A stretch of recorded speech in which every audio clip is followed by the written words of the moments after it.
नमस्कार, आप देख रहे हैं लोकप्रिय चैनल सिटी न्यूज और मैं हूं शिल्पा पाठक। तो चलिए आगे बढ़ने से पहले एक नजर डालते हैं अब तक की चुनिंदा सुर्खियों पर। इस हेडलाइन के प्रायोजक हैं शहर में 4 शाखाएं, 24 घंटे दवा की उपलब्धता, स्वास्थ्य के क्षेत्र में 40 वर्षों से अनवरत सेवा प्रदान करता कविता मेडिसिन्स आपके अच्छे स्वास्थ्य की कामना करता है। बरवाड़ी स्थित 100 वर्ष पुरानी काजीमाली हार्डवेयर में हार्डवेयर के सभी उत्पाद के अलावा ग्रेनाइट, मार्बल वगैरह उपलब्ध है। तो कहीं और क्यों जाना, सिर्फ काजीमाली हार्डवेयर। 75 साल बेमिसाल, झारखंड का नंबर 1 बेस्ट सेलर अवार्ड पाने वाला new Murli Manohar musical store में 55 अग्रणी कंपनियों के इलेक्ट्रॉनिक उत्पाद उपलब्ध। त्योहारों में पाएं खुशियों की दिवाली वाला ऑफर, अवश्य पधारें। हड्डी, जोड़ व नस संबंधी रोगों के इलाज के लिए प्रसिद्ध orthopaedic surgeon doctor Ritesh Kumar Sinha द्वारा संचालित सीओडी का पवित्री हॉस्पिटल।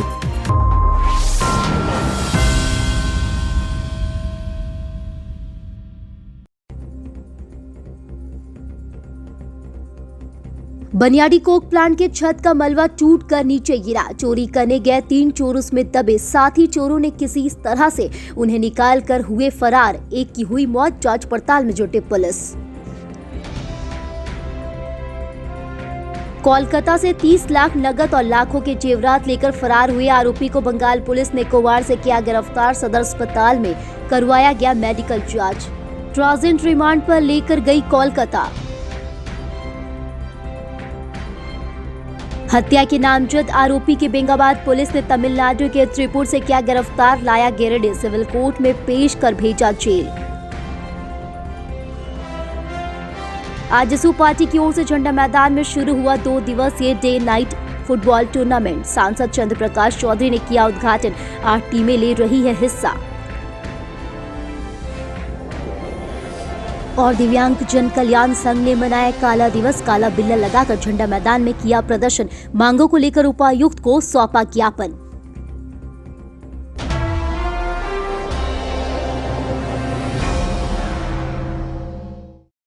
और अब खबर विस्तार से। बनियाडी में बंद पड़े कोक प्लांट में शुक्रवार रात एक हिस्से का छत गिर गया और चोरी करने आए 3 चोर उसमें दब गया। शनिवार को इस मामले की जानकारी मीडिया में आई। बताया गया कि छत के मलबे में चोरों के दबने के बाद उनके साथियों ने किसी तरह मलबे को हटाया और दबे साथियों को लेकर भाग गए। घटना की जानकारी मिलने के बाद प्रबंधन व पुलिस जांच में जुट गई। जो जानकारी मिली है उसके अनुसार देर रात लगभग 1 दर्जन की संख्या में लोहा चोर गैस कटर को लेकर बंद पड़े कोक प्लांट में घुसे और एक स्थान पर लोहा काटने लगे। इसी दौरान छत का हिस्सा गिर गया और मलबे में चोर दब गए। मलबा गिरते ही यहाँ भगदड़ मच गई। चोरी करने पहुंचे आपराधिक मानसिकता के लोगों ने किसी तरह दबे साथियों को निकालना शुरू किया। इसी बीच समीप की बस्ती में भी शोर मच गया। काफी संख्या में लोग जुटे और किसी तरह चोरों को निकाला गया। वहीं ट्रेड यूनियन नेताओं ने इस मामले की जांच पड़ताल कर लोहा चोरी व तस्करी में शामिल लोगों पर प्राथमिकी दर्ज करने की मांग की है। यूनियन नेताओं की माने तो मलबे में दबे चोरों में कुल 1 की मौत हो गई है। हालांकि प्रशासन ने इसकी पुष्टि नहीं की है। अगल बगल ग्रामीणों के द्वारा जो मुझे पता चला कि लोहा चोरी करने के समय में एक ग्रामीण के यहाँ, जिसको हम लोहा चोर कहेंगे, उसकी मौत हो गई और 2 लोग घायल हैं। प्रशासन ने बॉडी को भी जब्त किया है और जो घायल हैं उसका इलाज कराने के लिए अस्पताल भेजा है। तो प्रशासन से राष्ट्रीय कोयलेरी मजदूर संघ इंटक के अध्यक्ष होने के नाते मेरा अनुरोध है कि एक कोई छोटी मोटी घटना नहीं है। इस पे प्रशासन को उचित जांच करना चाहिए कि जो यहाँ का लोहा है वो किस कबाड़ी में जा रहा है और किस सफेदपोश प्रशासन के किस पदाधिकारी, थाना के किस दरोगा के द्वारा और सीसीएल के सुरक्षा पदाधिकारी के द्वारा इन लोगों को संरक्षण दिया जा रहा है। ऐसे लोगों का नाम भी सामने आना चाहिए और ऐसे लोगों पर भी प्रशासन के द्वारा और सीसीएल के परियोजना पदाधिकारी के द्वारा मुकदमा दर्ज करना चाहिए। धन्यवाद।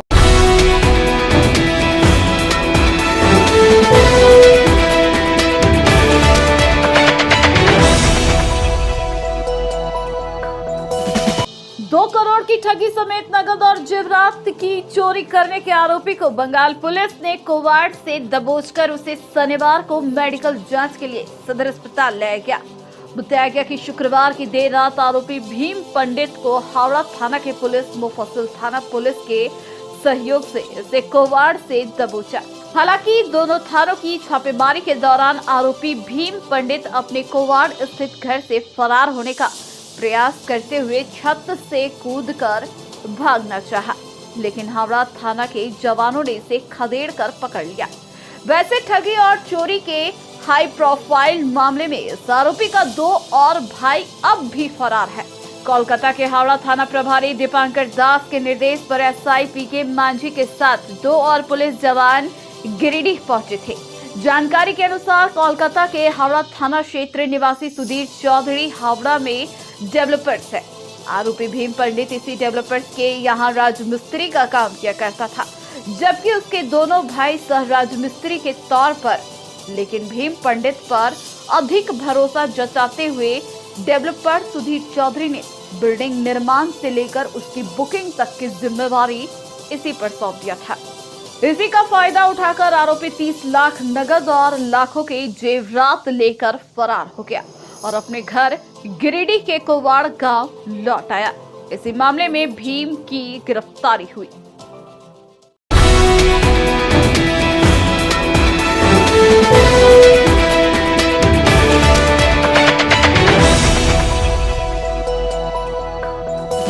हत्या के नामजद अभियुक्त राजा उर्फ देना को बेंगाबाद पुलिस ने तमिलनाडु के त्रिपुर से गिरफ्तार कर बेंगाबाद ले आई और शनिवार को गिरिडीह सिविल कोर्ट में पेश कर जेल भेज दिया गया। जेल भेजने से पहले आरोपी का मेडिकल जांच सदर अस्पताल में करवाया गया। आरोपी बेंगाबाद थाना क्षेत्र के रखाताड़ गांव का रहने वाला है।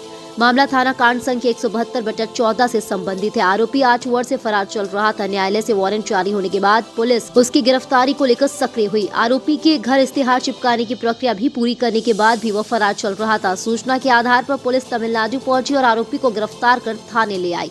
बताया गया कि वर्ष 2014 में एक व्यक्ति की हत्या हुई थी। हत्या के बाद टुंडी रोड मोहनपुर निवासी मोहम्मद कुर्बानी मियां गवाही देने जाने वाला था। इसकी जानकारी आरोपियों को लग गई थी।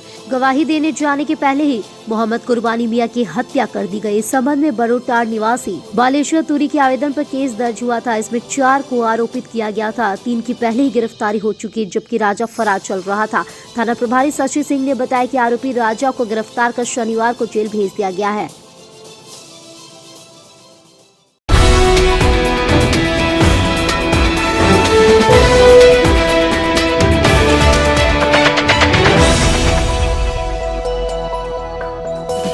झंडा मैदान में 3 दिसंबर से 2 दिवसीय डे नाइट फुटबॉल टूर्नामेंट का आयोजन आजसू पार्टी की ओर से आयोजित किया गया। शनिवार शाम गिरिडीह सांसद चंद्र प्रकाश चौधरी द्वारा इस टूर्नामेंट का उद्घाटन किया गया। बताया गया कि इस टूर्नामेंट में कुल 8 टीमों ने भाग लिया। उद्घाटन का पहला मैच इंडियन क्लब तेलोडी बनाम गिरिडीह कॉलेज के आदिवासी हॉस्टल के बीच कराया गया। इस मैच में 2 गोल से इंडियन क्लब तेलोडी ने बाजी मारी। वहीं दूसरा मैच FC पीटांड और गिरिडीह +2 विद्यालय के बीच खेला गया, जिसमें 4 गोल से +2 हाई स्कूल ने बाजी मार ली। इस दौरान विजेता टीम की ओर से पटाखा फोड़कर खुशियां जाहिर की गई। झंडा मैदान में चारों ओर से LED लाइट लगाया गया था ताकि खिलाड़ियों को खेलने में दिक्कतों का सामना न करना पड़े। मौके पर सांसद प्रतिनिधि गुज्जू यादव समेत कई प्रमुख लोग मौजूद थे। गिरिडीह के इस ऐतिहासिक मैदान झंडा मैदान वहाँ एक दिवसीय डे नाइट फुटबॉल टूर्नामेंट का आयोजन किया गया है। मैच चालू करवा दिया जाए। वास्तव में गिरिडीह एक ऐतिहासिक जगह है और पूरे विश्व में फुटबॉल का एक धूम मचा हुआ है। हर जगह हर एक व्यक्ति के जुबान जो खेल प्रेमी है, फुटबॉल प्रेमी है, उनके जुबान में उनकी निगाह हमेशा TV पर नजर लगे हो कौन इस बार विश्व का विजेता हो। और ऐसे माहौल में गिरिडीह के ऐतिहासिक धरती पर एक दिवसीय आयोजन हुआ। गौरवान्वित महसूस करता हूँ। मैं अपनी ओर से सभी खिलाड़ियों को और सभी खेलप्रेमियों को शायद माननीय सांसद के आदेशानुसार हम लोग गिरिडीह शहर के बीचों बीच झंडा मैदान में आज डे नाइट फुटबॉल टूर्नामेंट का आयोजन किए।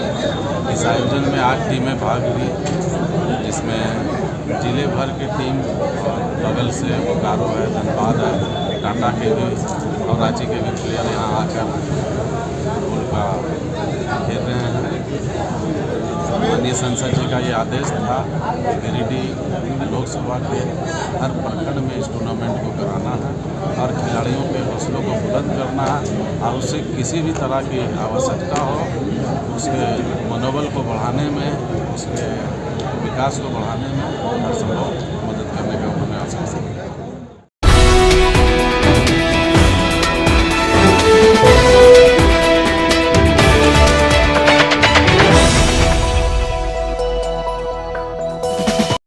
दिव्यांग जन कल्याण संघ के बैनर तले शनिवार को झंडा मैदान में काला बिल्ला लगाकर काला दिवस के रूप में मनाया गया।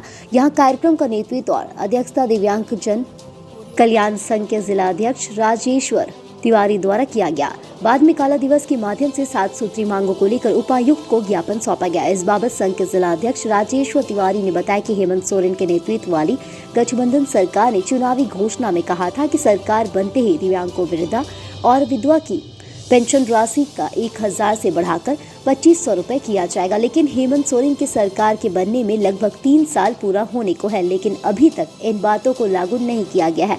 उन्होंने कहा कि RPWD एक्ट 2016 को राज्य में लागू नहीं करने तथा धरातल पर नहीं उतारने से दिव्यांगजनों को काफी समस्या हो रही है। इस कानून को लागू हो जाने से दिव्यांगजनों की सारी समस्या और आवश्यकता पूरी हो जाएगी। खाद्य सुरक्षा अधिनियम के तहत दिव्यांगजनों को अंत्योदय पीला कार्ड बनाने की बात थी, जो अब तक नहीं बनी है। साथ ही सरकारी नौकरी की बहाली में दिव्यांग विधवा वृद्धा के लिए 4% आरक्षण भी अभी तक लागू नहीं किया गया है। इन्हीं सब मांगों को लेकर पूरे राज्य में दिव्यांग जन 26 नवंबर से राजभवन के समक्ष धरना पर बैठे हुए हैं, लेकिन अभी तक सरकार द्वारा इनकी मांगों को नहीं सुना गया।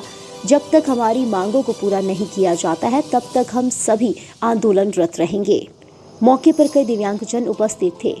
हमारी मांगे पूरी करो। दिव्यांग जन कल्याण संघ जिंदाबाद जिंदाबाद जिंदाबाद। मैं राजेश्वर तिवारी, दिव्यांग जन कल्याण संघ अध्यक्ष। आज विश्व विकलांगता दिवस है, बहुत खुशी की दिन है, लेकिन हम लोग खुशी की दिवस ना मना करके गम के दिवस में काला दिवस मना रहे हैं, जो कि हम सभी दिव्यांग भाई बहन दिव्यांगजन काला बिल्ला लगा करके हम लोग गम की दिवस मना रहे हैं। वो कारण है कि महागठबंधन की सरकार हेमंत सोरेन जी द्वारा चुनावी घोषणा में ये वादा किया गया था कि हमारी सरकार अगर होगी तो हम दिव्यांग वृद्धा विधवा को 1000 पेंशन राशि से बढ़ा करके हम 2500 करेंगे, जो कि वो अपना वादा वो पूरा करने में विफल रहा। आज 3 साल पूरा होने जा रहा है। दूसरा है कि RPWD एक्ट 2016 एक कानून बनी दिव्यांग जनों के लिए, जो कि एक कानून अगर हमारे झारखंड सरकार लागू कर देती है तो दिव्यांग जनों को चाहिए, जो कि आज तक कहीं कोई बहाली नहीं दिया गया। न बैकलॉग बहाली करने की बात कही गई थी, वो भी पूरा नहीं किया गया। इस तरह से हम लोगों के 21 प्रकार के मुद्दा है, जो कि हम राज्य सरकार के समक्ष हम लोग रखे हैं। 26 नवंबर से हम लोग राजभवन के समक्ष धरना प्रदर्शन में बैठे हैं मांग लेकर के। हम भी वहाँ शामिल थे। हम फिलहाल अभी आ गए यहाँ जिला में काला दिवस मनाने के लिए। कल मैं फिर जाऊँगा और 26 प्रकार का मांग है, जो कि वो आंदोलन लंबा चलेगा। अभी तक हम लोगों की बात सरकार नहीं सुनी है, और जब तक नहीं सुनेगी सरकार तब तक हम लोग का यह आंदोलन जारी रहेगा। आज हम लोग रांची राजभवन के समक्ष बैठे हैं।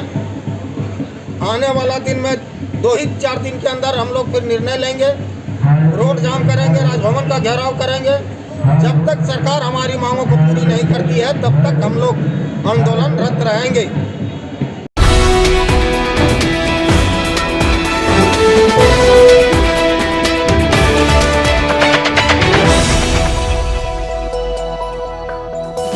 RK महिला कॉलेज में शनिवार को NSS इकाई 1 और 2 तथा श्रेया क्लब और रेड क्रॉस गिरिडीह के संयुक्त तत्वाधान में रक्तदान शिविर का आयोजन किया गया। यहां प्रोफेसर संजीव सिन्हा, राखी सिन्हा तथा सौमित्र समन्ता तथा 2 अन्य छात्रों ने रक्तदान किया। मौके पर कुल 5 यूनिट रक्तदान किए गए।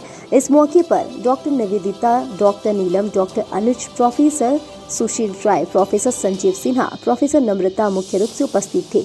प्रोफेसर इंचार्ज प्रोफेसर सुशील राय ने कहा कि रक्तदान से बड़ा दान इस वक्त और कोई दान नहीं हो सकता है। सबों को अपने परिवार में यह परंपरा बनाने की जरूरत है कि वो कम से कम वर्ष में एक बार रक्तदान करें। एनएसएस के अधिकारी ने कहा कि खून का कोई विकल्प नहीं होता, इसलिए दान करने की परंपरा बनाने की जरूरत है। आरके महिला कॉलेज में एक रक्तदान शिविर लगा गया रेड क्रॉस का द्वारा। अभी तक भी 50 आदमी का रजिस्ट्रेशन हुआ, लेकिन अभी तक भी हम लोग लक्ष्य है कम से कम 20, अभी तक भी 5 हुआ। हम लोग गिरिडीह जिला में रेड क्रॉस का तरफ कोशिश कर रहा है, गांव-गांव में घूम के, कॉलेज में घूम के रक्त का कमी गिरिडीह जिला में कोई पेशेंट को होना नहीं चाहिए। रक्त बिना हम लोग कोई पेशेंट को मरने नहीं देने का कोशिश कर रहा है। प्रशासन का तरफ से भी हम लोग को, रेड क्रॉस का तरफ से भी हम लोग को यही सोचना है। हम लोग कोशिश करेगा ज़्यादा से ज़्यादा रक्त देने का।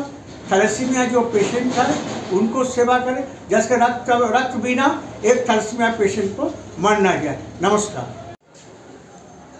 आज महिला कॉलेज गिरिडीह में रक्तदान का शिविर लगाया गया है और यहाँ के जो भी लड़की लोग हैं, गर्ल है, बहुत उत्साह देखा जा रहा है कि बहुत लोग उत्साह से देने के आई हुई है। मगर कुछ लोगों का ब्लड मतलब 12 ग्राम से कम है, इसलिए हम लोग नहीं ले सकते हैं।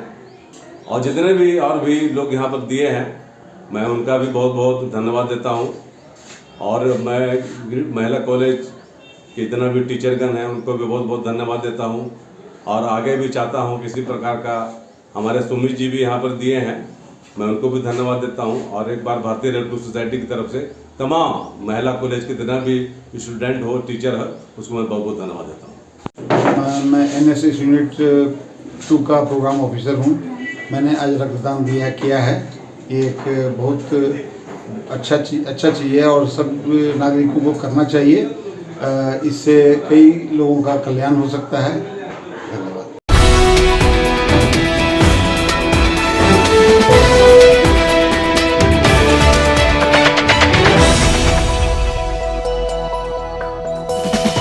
समाहरणालय के सभा कक्ष में शनिवार को उपायुक्त नमन प्रेस लकड़ा की अध्यक्षता में सुखाड़ राहत योजना को लेकर एक बैठक की गई। बैठक में उपायुक्त ने प्रखंडवार योजनाओं की प्रगति की जानकारी ली तथा संबंधित अधिकारियों को गति के साथ कार्यों को संपादित करने का निर्देश दिया। उपायुक्त के द्वारा कम वर्षात एवं अल्प फसल आच्छादन के स्वरूप जिले में सुखाड़ प्रभावित कृषक परिवारों एवं भूमिहीन कृषक मजदूर को अनुग्राहिक राहत भुगतान के लिए आवेदन पत्र प्राप्त करने के आवश्यक दिशा निर्देश दिए गए। उन्होंने प्रभावित कृषक परिवारों एवं भूमिहीन कृषक मजदूर को अनुग्राहिक राहत भुगतान के लिए आवेदन पत्र प्राप्त करने के लिए प्रज्ञा केंद्रों को पंचायतवार टैग करने का निर्देश सभी प्रखंड विकास पदाधिकारियों को दिया। बैठक में उप विकास आयुक्त, सभी अनुमंडल पदाधिकारी, जिला कृषि पदाधिकारी, जिला सहकारिता पदाधिकारी, सभी प्रखंड विकास पदाधिकारी, सभी अंचलाधिकारी व अन्य संबंधित अधिकारी उपस्थित थे।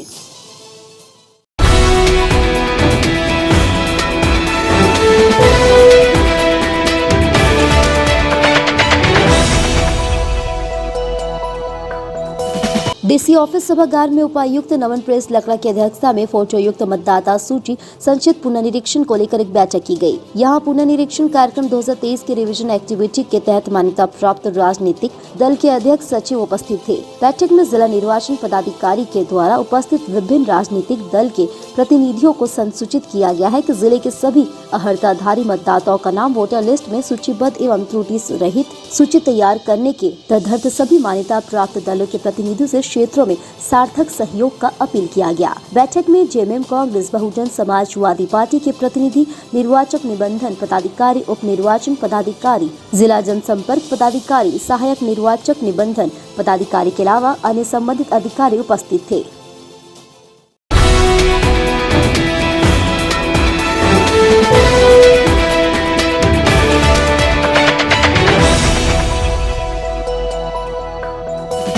भाकपा माले ने बेंगाबाद प्रखंड के ओझाडी मोड़ स्थित बिजली का खराब हुआ ट्रांसफार्मर तत्काल बदलने की मांग की है। क्षेत्र भ्रमण के क्रम में ओझाडी मोड़ पहुंचे माले नेता राजेश यादव के समक्ष स्थानीय दुकानदारों तथा ग्रामवासियों ने समस्या को रखते हुए कहा कि ट्रांसफार्मर खराब हो जाने से उनकी परेशानी काफी बढ़ गई है।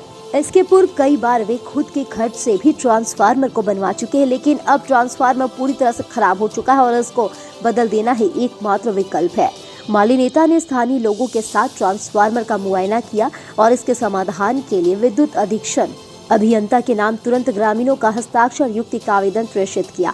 इसके अलावा संबंधित जेई तथा एसडीओ को भी इसकी जानकारी दी गई। श्री यादव ने कहा कि ओझाडी मोड़ का ट्रांसफार्मर खराब हो जाने से इस पर निर्भर आसपास के लोगों के अलावा दुकानदारों को भी काफी परेशानी का सामना करना पड़ रहा है, इसलिए इसे बदलकर बिजली बहाल करना जरूरी है। कहा कि यदि तत्काल ही ट्रांसफार्मर बदला नहीं गया तो स्थानीय लोगों को लेकर आंदोलन करेंगे। माली नेता के साथ ट्रांसफार्मर बदलने की मांग करने वालों में फौजदार सिंह, वीरेंद्र सिंह, मनोज कुमार मोदी, शिबू सिंह, किशोरी राणा, सहदेव यादव, नारायण पंडित, पवन कुमार वर्मा, दिलीप कुमार वर्मा, सीबू रजक, मनोज राणा, दीपक शर्मा, दारा प्रसाद वर्मा, संत सुमन, ललन दास, नरेश कुमार, चिंटू कुमार, लालजीत कुमार आदि मौजूद थे।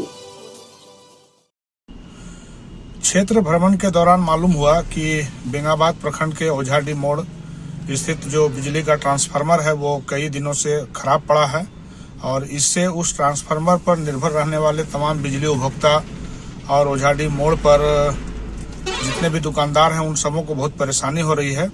उन्होंने बहुत उम्मीद से शिकायत मेरे पास की। हमने तुरंत ही लोगों के साथ मिलकर के ट्रांसफार्मर को जाकर देखा है कि कहाँ खराब है और वहीं से हमने बिजली विभाग के अधिकारियों से बात की है और उनके नाम से एक आवेदन भी लिखवा करके हमने व्हाट्सएप से प्रेषित किया है। हम मांग करते हैं बिजली विभाग से कि जितना जल्द हो सके वो झाड़ी मोड़ पर जो बिजली का ट्रांसफार्मर है उसको बदला जाए ताकि वहाँ बिजली आपूर्ति बहाल हो और लोगों का जीवन सामान्य हो सके। बहुत बहुत धन्यवाद।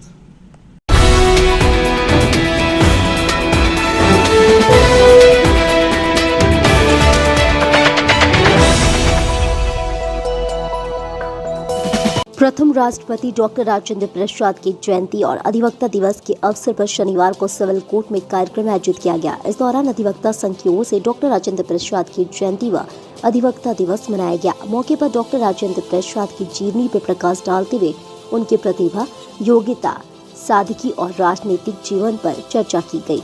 इस बाबत जिला बार एसोसिएशन के महासचिव चंद्रकांत ने कहा कि आज पूरे देश भर में डॉक्टर राजेंद्र प्रसाद की जन्म जयंती और अधिवक्ता दिवस मनाया जा रहा है। उन्होंने कहा कि आज का दिन महान व्यक्ति स्वर्गीय प्रसाद जी को सम्मान और आदर देने का दिन है। महासचिव चंद्रकांत ने कहा कि आज के इस गौरव और ऐतिहासिक दिन में हम सभी अधिवक्ताओं को गर्व है कि समाज के लिए चुनौती भरा कार्य कर रहे हैं।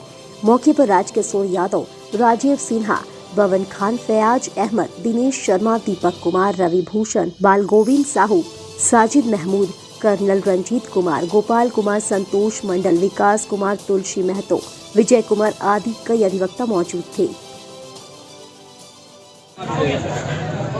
आज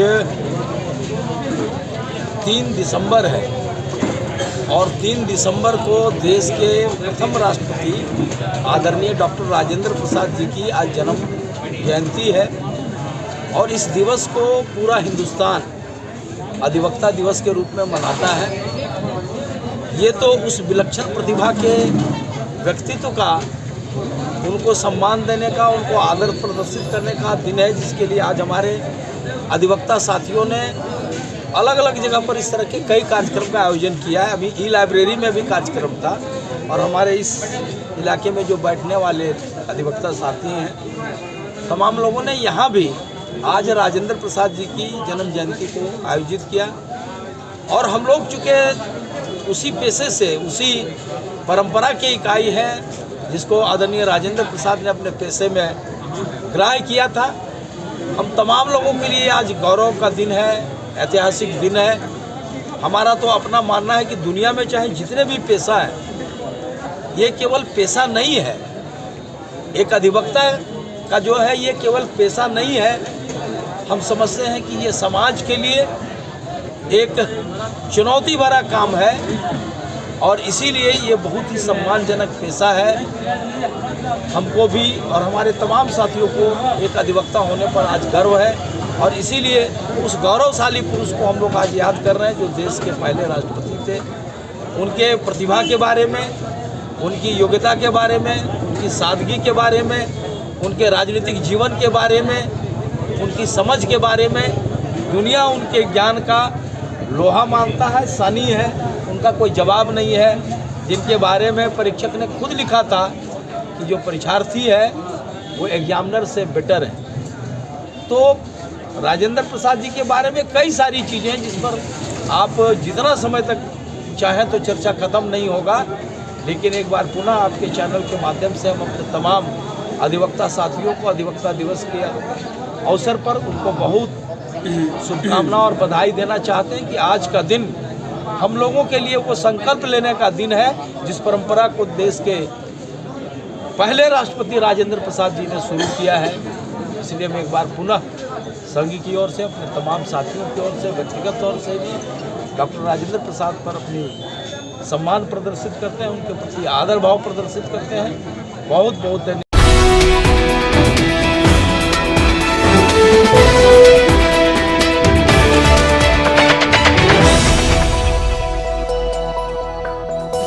नियोजन अधिनियम 2021 एवं संबंधित नियमावली 2022 से संबंधित एक बैठक शनिवार को डीसी ऑफिस में हुई। यहां उपायुक्त नमन प्रेस लकड़ा ने बैठक की अध्यक्षता की। बैठक में जिला नियोजन पदाधिकारी ने बताया कि अधिनियम के लागू होने के बाद राज्य 40,000 से अधिक मासिक वेतन या मजदूरी वाले ऐसे पदों पर स्थानीय उम्मीदवारों को नियोजित किया जाना अनिवार्य होगा। इसमें केंद्र सरकार या राज्य सरकार के उपक्रम के अलावा सेवा उपलब्ध कराने वाली संस्था पर इस अधिनियम के प्रावधान लागू होंगे। मौके पर उपायुक्त ने भी आवश्यक दिशा निर्देश जारी किए।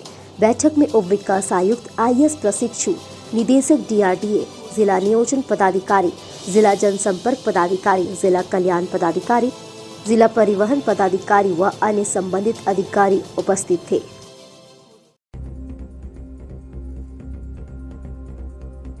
बनियाडी कोक प्लांट के छत का मलबा टूटकर नीचे गिरा। चोरी करने गए 3 चोर उसमें दबे। साथ ही चोरों ने किसी तरह से उन्हें निकालकर हुए फरार। एक की हुई मौत, जांच पड़ताल में जुटी पुलिस। कोलकाता से 30 लाख नकद और लाखों के जेवरात लेकर फरार हुए आरोपी को बंगाल पुलिस ने कोवाड़ से किया गिरफ्तार। सदर अस्पताल में करवाया गया मेडिकल जांच। ट्रांजिट रिमांड पर लेकर गई कोलकाता। हत्या के नामजद आरोपी के बेंगाबाद पुलिस ने तमिलनाडु के त्रिपुर से किया गिरफ्तार। लाया गिरिडीह सिविल कोर्ट में पेश कर भेजा जेल। आजसू पार्टी की ओर से झंडा मैदान में शुरू हुआ 2 दिवसीय डे नाइट फुटबॉल टूर्नामेंट। सांसद चंद्र प्रकाश चौधरी ने किया उद्घाटन। 8 टीमें ले रही है हिस्सा। और दिव्यांग जन कल्याण संघ ने मनाया काला दिवस। काला बिल्ला लगाकर झंडा मैदान में किया प्रदर्शन। मांगों को लेकर उपायुक्त को सौंपा ज्ञापन।